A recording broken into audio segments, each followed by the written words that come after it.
Let's start with our keynote, starting keynote speaker today. I have with me Mark McIntyre. He's a field CISO for Microsoft's Defense Industrial Base business. He previously led Microsoft's government security and security cooperation programs and has a background in counterterrorism and information operations. He holds degrees from the University of Washington and the University of Wisconsin, and he's going to talk to us about our main topic today, about AI and the risk and reward in the age of AI. Please let me welcome to the stage Mark McIntyre. Thank you. All right. Okay, can you hear me okay? Okay, please don't walk out. Two disclaimers really quick. I had COVID last month. I don't have it now, but I have been coughing, so I'm going to do my best to manage that. I apologize in advance. Two, yes, I mostly grew up in Wisconsin, went to Madison, so I definitely have kind of a Big Ten view of the world. And so it is, if you guys get nothing else out of this today, it is your civic duty to root against Ohio State. So let's get that out of the way. All right, so risk and reward. I got about 45 minutes or so. I want to obviously have time for questions. So the content I'll make available. I have some supporting content also that I'll share. And of course I can be available to, I'll be here all day and I can be available to follow up as well. I'm up in Seattle, so pretty local. So I dug this, I found this old slide. Why are we here, right? Like, you know, what's the point of security? You know, security is all about risk management. The whole point of investing in cybersecurity programs is ultimately to protect business data. And so I was going through some content recently. Actually, I was going through it because we as Microsoft employees have been encouraged to go back into a lot of our old data and think about labeling or classifying, or if it's too old, just junking it, right? So I found this old slide. It's actually 3 slides that build. I thought I would just, I put it in here as a way to provide some perspective. You know, this is the U of O, large research organization, and a lot of companies here, and you know, we have sort of a global remit here. And so I thought I would show you what we think the future of the internet looks like. I guess back in '05, what it looked like. Just to give a sense of where we think risk and reward will be. So what you're seeing here in the slide is sort of a map of the internet, and you know, the big boxes like US and Japan, China, Germany, just more users, and the color of green, like US, Canada being dark green, and maybe Brazil, Mexico being a little bit less so, is more like internet penetration. And so you can really think of this more as like maybe like a lagging indicator of economic growth, right? And so this is '05. This is really old content, so like pretty clumsy transitions here. Okay, so here's 15, so we went ahead 10 years. And you know, you see more and more growth, right? In the so-called emerging markets. I try to avoid that term, it's a bit pejorative. But anyway, so here's 15, more growth, bigger boxes, darker colors. And then in theory, if our study was accurate when we did this many years ago, this is kind of what it looks like in the next 4 or 5 months. If anything, I suspect that we undershot this. Number one, because we probably didn't anticipate the explosion of personal devices, or let's say IoT or OT, I'm sorry, IoT devices, connected devices, things like that, and of course probably AI. But anyway, so what's interesting is here, a couple things at least jump out to me. Clearly, the world is tightly connected, integrated. Most countries around the world are pretty dark green, you know. Second thing you see is, or maybe you don't see, you don't really see a whole lot, let's say, growth in North America and Western Europe and Japan, Korea, a couple other places, mostly because our populations are pretty much, well, we're already sort of at full capacity, post-industrial economies, knowledge economies. And two, population. We tend to be, many cases, declining populations, right? And so, really, if you think about it, so if you're a company, a U.S. company, and I saw a lot of great company names on this list, sponsors, participants. If you're a company, this is great. This is a way to think about tomorrow's marketplaces. tomorrow's export markets, your supply chain, how you're going to work with regulators, with governments, with security partners, where you're going to procure natural resources or human talent, right? And I believe CISA is here, maybe FBI. If you're government, and I came from the US government, 11 years in the federal government before Microsoft. If you're a government or if you're a CISO, this slide probably scares you because there's nothing but risk.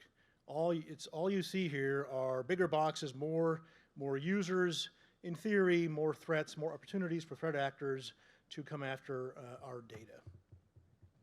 And so I consider this kind of like an oldie but a goodie.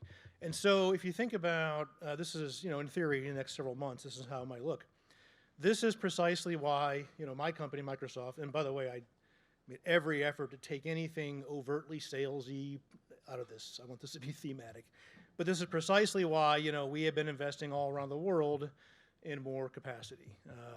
I heard recently we have something like 80 to 100 net new data center upgrades going on around the world right now. This is precisely why we are in the industry, and of course Microsoft, we are trying to procure GPU, from NVIDIA or, all this infrastructure. This has, really huge implications for the global economy. So our company, we intend to be a central part of this economy of tomorrow. And so another way to think about it is, unfortunately, this is also sort of what we're up against, right? So if you could parse it out, cybercrime is almost the third biggest economy on its own in the world. Very challenging. The economics, it's too attractive. If you're an attacker, for profit, if you're a ransomware gang, or if you're a nation state actor, maybe you're a regional actor, if you want to make some money or you want to project power, or perhaps tell your neighbors that you have the capability to defend your national IP, I would do cyber because it's relatively inexpensive. You can do it in a way it's really hard to get attribution. You can sort of outsource it. There's a whole economy going on here in the underground dark web, in which I do not recommend spending any time down there. But you can buy and sell ransomware kits, literally with like Yelp reviews. Hey, this guy did a great ransomware project for me. I gave him 10%, 5 stars. So it's just sort of pure unbridled capitalism, unfortunately. That's what we're up against. It's really just motivation, incentive. So in our case, we have been working very hard over the years to put our various, let's say, telemetry data capabilities together, figure out how we can best use this in the process or conduct of protecting our global infrastructure, and then also figuring out ways to help democratize security operations, security in general. So for example, one of my last roles in the company, I was running a program, Bill Gates started this program before he left the company, called the Security Cooperation Program, SCP. And so at the time I was running it, we were actively partnering, for example, with the REN-ISAC, which I assume U of O probably has been a member of. And then on the state and local level, the multi-state ISAC. And then a variety of other ISACs and certs. So we've been doing all we can over the years to partner with the CERT community, individual CISO teams, partners, even companies that, putting on a business hat, even companies that we might consider to be, hate to use the word competitors, but friendly competitors for the security business, because it's a huge business. And I'll show some examples of that later. So one of the things that we're also doing with our data is putting it into industry or segment-specific studies. So for example, this is a recent, by the way, it says NDA, it's not NDA, so not anymore. So every quarter we put out threat reporting. Kind of hard to find sometimes, to sort of bury it on the website. Find me and I'll help you bookmark it. And so, for example, the last reporting period, the education sector, as you can see, was the third most commonly targeted segment globally by nation-state actors. You can see IT was first. IT is really sort of to me, it's a bit of a kind of amorphous because IT is sort of implied. You have to go through IT to get to the sector, right? And so anyway, but you can see here, retail, education, manufacturing. And by no means is it just the US, although it's largely US, but you can see all around the world. And a variety of reasons. One, IP, interesting information coming out of universities, sensitive research. Two, political issues here and there. Nation-state adversaries trying to, as I'll show, use AI and use creative ways to help influence populations around the world, not just the U.S., all around the world. So this is the education sector. Let's see. Our next report comes out right after the holidays, so very happy to follow up anybody who wants to, if you want an update on where we see education in the next reporting period. So against this backdrop, all this going on, then we have this whole thing about AI, right? Generative AI is here. And if you look here, it's real, right? You can see this time to adoption, right? Look at the, smartphones and social media, and then ChatGPT, right? Now, obviously, there's, here and there you hear, is it frothy? Is there a correction? Is the boom over? Who knows, right? But we're definitely investing in it for the long term. And so this is, here's what we see in terms of adoption, what we see as promise. But of course, where there is reward, there's obviously going to be risk. Here's some of the data that we have from ourselves, third party, around, challenges, concerns from CIOs and CISOs. Next week in Redmond, we're hosting our annual CISO Summit, and I'll be there. It's 200 or so CISOs from around the world. Unfortunately, public sector CISOs are not invited for a variety of reasons, but companies, US, Canada, Germany, wherever, they all come together, and the agenda this year is pretty focused on these topics. If you're a CISO, you're a security team, how are you going to think about adopting this? How are you going to govern it? And how are you going to defend against adversarial use of AI? And speaking of which, oh, by the way, I should mention this regulatory pressure. Just yesterday, I haven't had a chance to read it yet, but just yesterday, for anyone in the federal government, I believe I saw an article that the OMB has come out with some procurement guidance for AI. So the U.S. government clearly is already thinking about this. You've seen more and more federal agencies create their own responsible chief AI officers, things like that. In our case, other companies, you're creating these Office of Responsible AI. So there's a lot of interesting work going on now around the governance and securing AI, because we know already that adversaries are using it. And so we have a challenge here where we all, as users or as IT officers, security officers, we have budgets, we have training plans, we have day jobs, we have guidance, we have regulatory pressure. Adversaries really don't have a lot of that at all. They're much more flexible than we are on the offense versus us playing defense. But here's what we expect. Actually, let me back up. Here's what we've already been seeing, but here's what we think. We're seeing more interest in, more use of AI to do these things. And there have been, you can go online, there's some good videos out there. In fact, one of our, actually, I'll park that and come back to it. But, you're seeing this already happening. Here are some examples that I put the slide in so you can click on these links later and take a look at the videos. And then we certainly see nation states looking at LLMs, large language models. A couple interesting observations here. Number one, we already have evidence that, obviously we see them doing this, or dabbling in, kicking the tires a little bit. But we are seeing some interesting trending here that, from a variety of, not just Microsoft, but talking to others in the security industry, talking to governments, certs. And what we're seeing is cautious, conservative adoption. Because at the nation state level, They are government, so they're government affiliated, which implies some level of planning and bureaucracy, and some level of tasking. In other words, there have been any number of incidents where an advanced nation-state actor could have had the proverbial keys to the kingdom for a given service or technology, but they stuck with their tasking. They attacked only X, Y, Z because that was their marching order from a policymaker, a Russian government, for example. So anyway, secondly, AI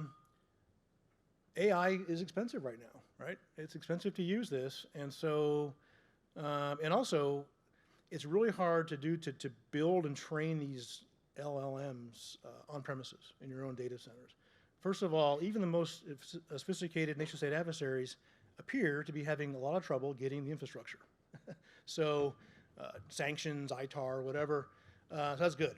Now, one thing I'll say is that my company apparently has been buying up most of the NVIDIA GPU infrastructure, so in that sense, perhaps nation states just have to kind of get in line. But hey, that's good, right? We'll outspend them. And so all I'm saying here is that they're finding out it's really hard to do it on premises. So they sort of have to try the cloud. Well, between my company and between AWS and GCP, others, I think we as an industry are doing a good job. I'm sorry, I'm not patting myself on the back here. I'm anecdotally, or what we have evidence. We think that we have, let's say, instrumented our global fabric, our global infrastructure in a way where we can put all this data together, indicators of attack, heuristics, behavior, match it up against other data sources. We think we have a pretty good sense of when a suspected or known attacker or criminal would attempt to start using, for example, our AI services for ill, and we can cut that off, right? So I guess it's good news in a way that's a little more expensive because they're having trouble procuring the infrastructure, and they're hesitant to use hyperscale cloud out of concerns about being detected and shut down. So that's good. It's a good example of collective defense. But prices will come down, and they'll keep, they'll probably be persistent about it. One thing that we've learned, certainly dealing with some of these advanced government actors is that in some cases, like in Russia, for example, a couple of these actors, they're getting their marching orders right from Putin, right? I mean, and so when you're at that level, at that kind of visibility, that kind of tasking, you essentially have blank check to do your operations. So we're always going to have this sort of asymmetric aspect to this in cyber. So our job is to help tilt the scales. So here's some examples, just quickly, where we see nation states doing cyber or doing AI. So here's some text to image content. Take a look here. I'll just let this render for a second. This is a kind of a tough one that I think sort of hits home for a lot of us, probably. Adversaries. I'm not sure who Spamiflage is. I think that so. We use this weird naming convention for to identify cyber actors. I believe that is a private sector, offensive private sector company. And so, here's an example of using AI. And then here's some from Russia, from the Ukraine war.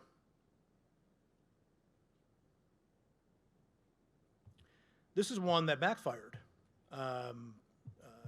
Props to the Taiwanese voters.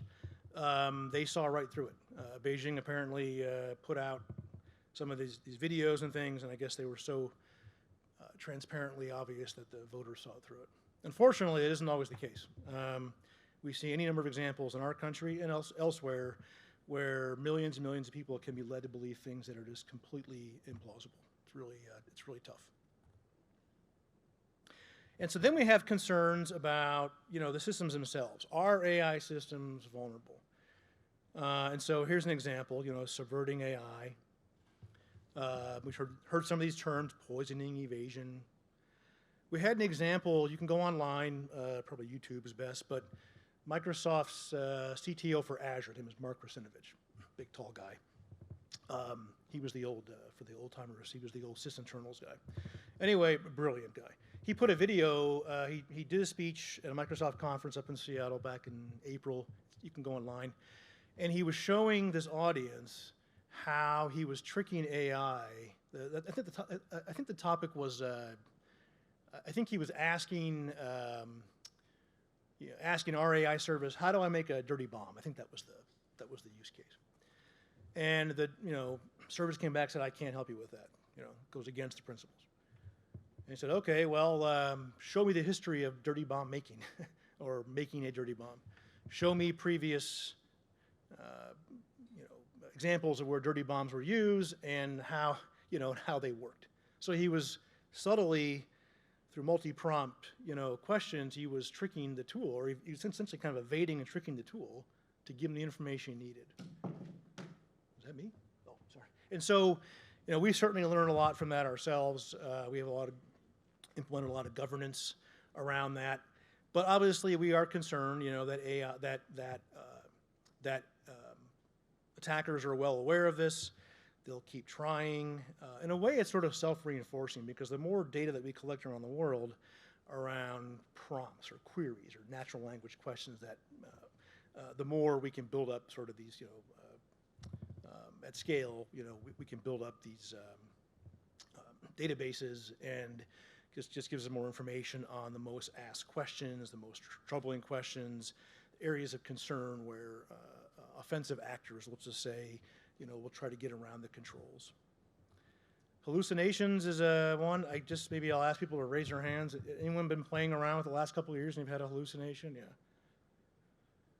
My personal, I would say 18 months ago, 24 months ago, no question. They were sort of comical in a way, right? I haven't really seen them too much recently. I think there's a lot of really cool innovation going on, is all I'm saying. So here's some examples of, so this group up here called Dev 0, sorry, I can't see it, 0569. Dev is a term that we use for think of it like a double or AAA farm club team, like a threat actor that we have a lot of evidence on, we suspect they are affiliated with, being paid by, part of a given nation state, but we're not quite there yet. So what happens, what we do, just to back up, we're tracking like 300-something nation-state actors, right? By the way, to include the U.S. government, let's be clear about that. And I'm a former federal employee. So anyway, we don't want attackers, any attackers, going after our customers, our partners, and we'll call them out. We have a very public process we call nation-state notification process. If U of O, for example, were ever targeted by a nation-state actor that was trying to go through our services to get to their tenant, to get to their environment, we would notify U of O directly. And then if we are aware of a campaign by a known actor, so pull out your phone, your laptop, get on your browser of choice and just type in Midnight Blizzard, and you will see a lot of references there the last year or so. It's a Russian government actor. So we publish it. In other words, we want that information out there. We want these governments to know that we are well aware of them and we are combating them on behalf of the ecosystem.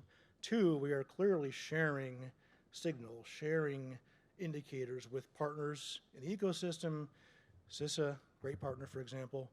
And 3, it's part of a larger policy we have in the company to put public pressure on to expose nation-state actors. We don't want, as a community, we do not want governments attacking companies or people.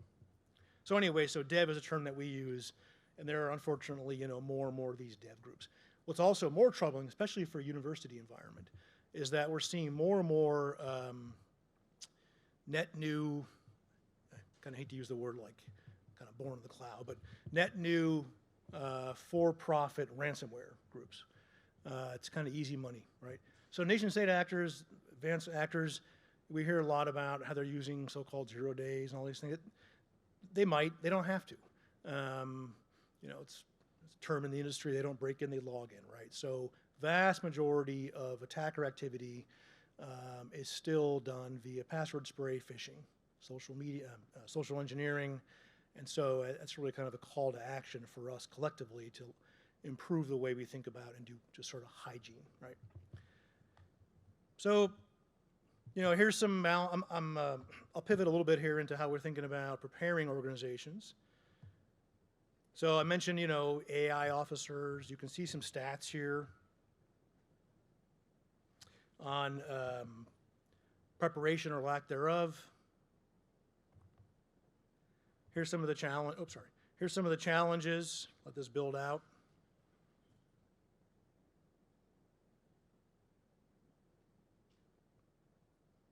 And by the way, this is a slide earlier. This is like year 2 or year 3 of generative AI. This is pretty new. So there's always this challenge, especially in regulated environments and critical infrastructure, where the pace of innovation is going to outpace the ability of organizations to procure and securely adopt and implement the technology. I think Gartner calls it the digital dexterity gap. It's happening here too.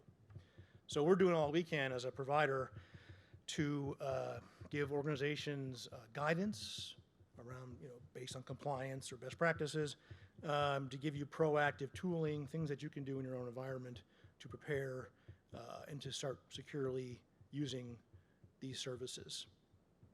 And of course, you could also say for perhaps the cynics in the room that AI is just the next sort of killer app, the next tool set, and ultimately this is really just an issue of governance and shadow IT. If any CISOs are in the room, I want to ask you to raise your hand. Tough job. In Microsoft, I found out recently, sort of a joke, I guess, that our own CISO organization essentially considers everyone who's not in internal IT to be shadow IT. So if you're not securing IT, you're part of the problem, basically, right? All right. So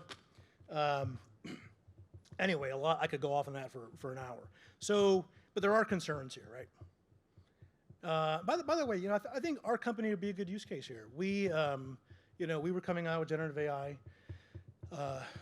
services, and we have just like most tech companies, I'm sure, we have sort of internal beta dog food, as we call it. And so, the company was trying to get the balance right. Like, we want our employees to learn this and start using it. So I think the first several months, well, first of all, we blew up the budget on that because it's pretty expensive, and we had all these outages and such internally. So we had to get more governance there, if nothing else, for cost controls. That's a good lesson. And 2, we also learned, I think I have a stat on this, we also learned that as you start to think about how to adopt generative AI, whether it's for productivity or for developer, for code, or for securities, I'll show you, it's not fire and forget. You need to be really thoughtful about it. Because you're talking, you have people that are very busy, probably actually overworked, for sure in the SOC. And so they're already pretty busy. They don't need one more tool, right, telling them how to do their jobs. So you got to be more thoughtful about this. So we're working up right now a whole series of sort of self-assessments and modeling, things like that to help guide adoption. But anyway, these are some of the things that that we learned around our own use cases, right? You want to be really clear about who's interacting or who's using AI, what the roles are. And of course, anyone who's implementing or maintaining anything around zero trust, this is not going to be, should be pretty consistent. It's important to get your access controls in place, understand who in the company has a business need, who in the company could plausibly have business need, and who does not need, or who is too risky in the company to be allowed sort of unfettered access to your corporate tenant data. Because here's some of the concerns, of course, that we're seeing. And ultimately, of course, the whole point of cybersecurity is, to protect the confidentiality, integrity, availability of data. And so we put data leak on number 1 and data sharing number 2. I can tell you from personal experience, if anyone's thinking about, you're starting to build your plan to implement, or maybe you're already doing it, really, really important to get your data estate in order. Because once any kind of data that you would consider to be sensitive, whether it's compliance-based, trade secrets, IP, whatever, HR, once that is out there around your tenant, being trained, it's out there. And again, we learned this in our own internal implementation as a company, not as the provider Microsoft, but as the enterprise Microsoft with a massive tenant full of interesting corporate, interesting data. So we learned some lessons there about having to go back into historical data, SharePoint data, for example, and making sure that you properly label and classify. Here's the way to think about it also. The more you think about, going up in our case, I put our terms here, the more you go up, into a SaaS model, the more you can let a provider partner do it, do more of this for you and guide you. I put some links here. Again, this is the only slide that has any overt reference to our technologies, only because they're pretty ubiquitous, and so I'm just putting this here as a service. You can at least see how we've been thinking about it, letting security teams, IT managers, compliance teams take advantage of something that they probably already own the rights to use anyway. Lastly, I think it's a good bridge to the next session. I've been getting a lot of questions about security, Copilot, like how's it work in the SOC? How does it work? Is there efficacy? Are we seeing ROI? And so we have come out with our own Copilot for security service. I won't get too much into the service itself, but I will say that we use it internally for our own security operations. And so a lot of interesting lessons there. By the way, I'll give you one example. I mentioned that term Midnight Blizzard earlier. We published a series of blogs or notifications the last 10, 12 months or so about that particular actor, about their campaign against Microsoft. We've been very public about it, including, by the way, me. I was one of their targeted employees. And so anyway, they went after a certain group of employees that they thought had access to information about them. It was like a counterintelligence thing. So it was against our tenant. So we had, as our CISO has said publicly, we essentially went in and we were probably not really planfully or intending to really use a Copilot for security, again, for same kind of corporate reasons. Budget, training plan, phase rollout, preferences, things like that. But we really had sort of internal crisis here. We had to. So we were able to use this tool internally. I think the phrase he uses, we went in and wiped out 10 years of technical debt in 2 months. One example that we've published, and I can send you a link to it, and this is, I'm sure no one in this audience suffers from this problem also, shadow IT. So we had an issue, as a company is trying to innovate, develop new services and applications. You're always trying to get that balance right around security and business. You don't want your developers and to think that you're slowing them down, right? Friction. So we came to find out during the initial part of our discovery into this actor, Midnight Blizzard campaign, that we thought we had maybe 5,000-10,000 shadow tenants, essentially dev and test tenants. You stand them up, you stand them down. Could be a day, could be a year. There's no data in there, dummy data. Right? Well, it came to find out we had almost 6 million. And so, internal. So Copilot for security worked really well for essentially hitting delete and getting discovery at scale and just rapid way that would have taken probably thousands of hours of human time. We did it in like a month. So it's real. We use it. Here's some examples, by the way, of the partner ecosystem. And so if you look on here, you'll see sort of two flavors. And the point of showing you this is, number one, there's some awesome companies in the room here. I've already seen some people I think I recognize from other tech companies. So we are, here and there, we compete, right? But for us, the true competitors, the adversaries, are the attackers, right? And so we want to foster and advance this ecosystem of security companies, whether it's managed providers on top or ISVs. And so you'll see kind of an A to Z list of companies all around the ecosystem that we're working together to help protect our ecosystems. And then lastly, just some data. here's what we've been seeing. This might be a little hard to show to render, but here's some, let's say, year two-ish efficacy around what we're seeing. So the bigger areas in our own use cases would be reverse engineering malware. It's really, really advantageous for that. And then B would seem a little bit minor, but last I checked, as a former SOC person, SOC analysts aren't that enamored with writing reports. And so this is a great way to use a tool to say, well, summarize this report, get me out of this.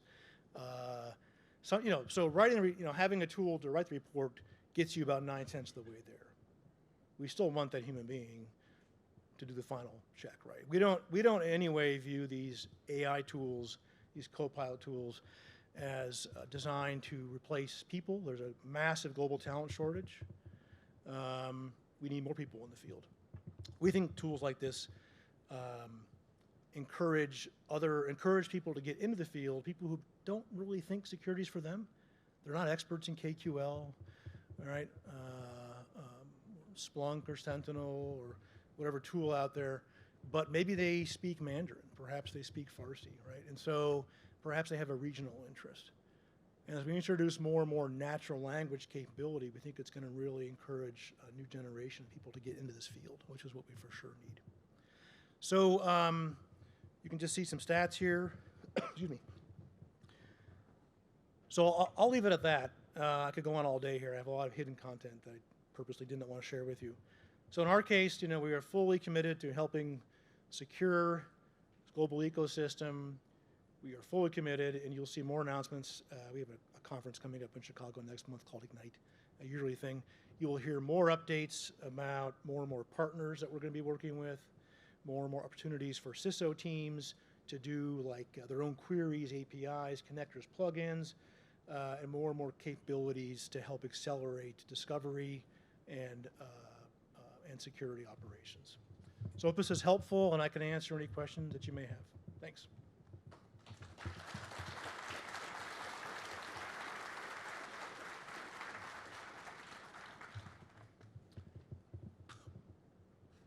If not, I'm around all day. Thanks.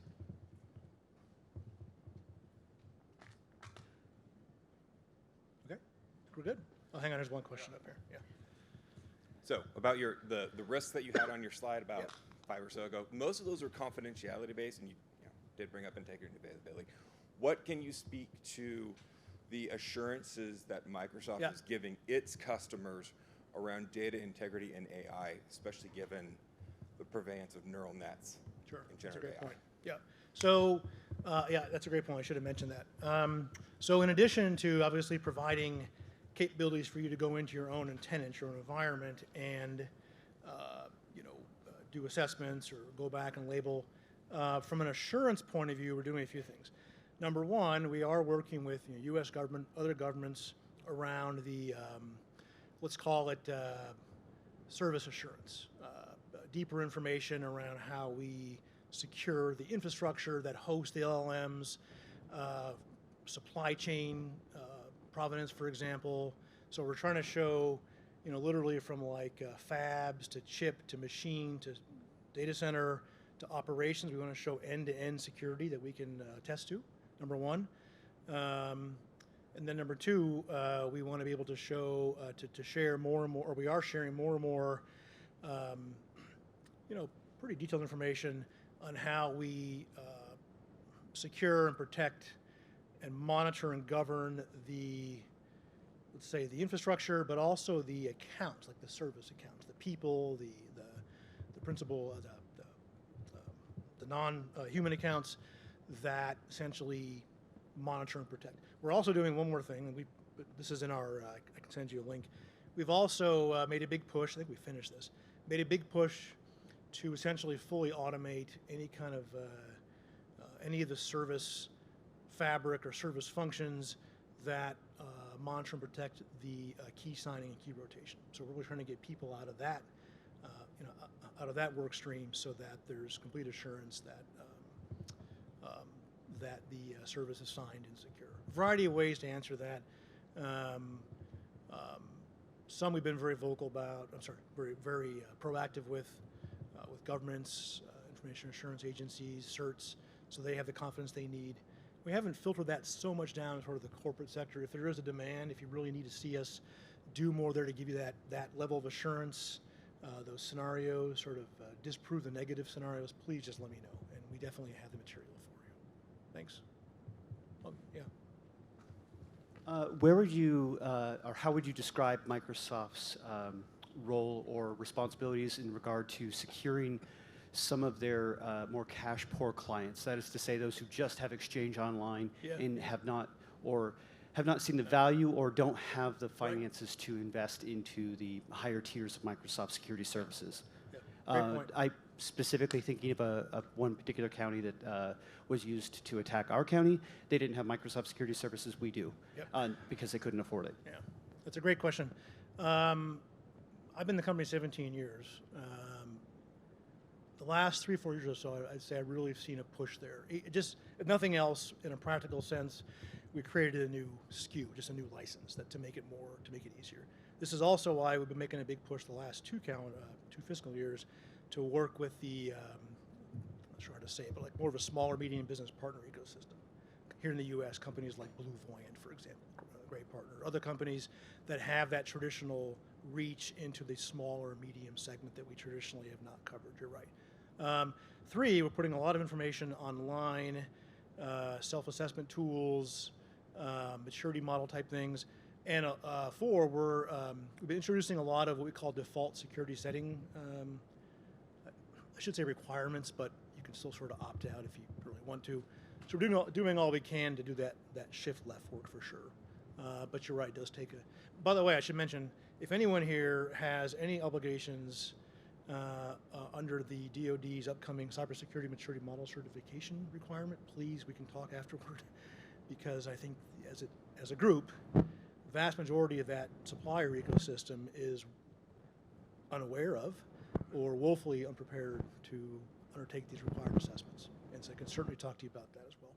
I can tell you, I work with the major DIBs, and their CISO teams, their biggest concern is their own small medium supply chain, for sure. Okay, thank you. All right.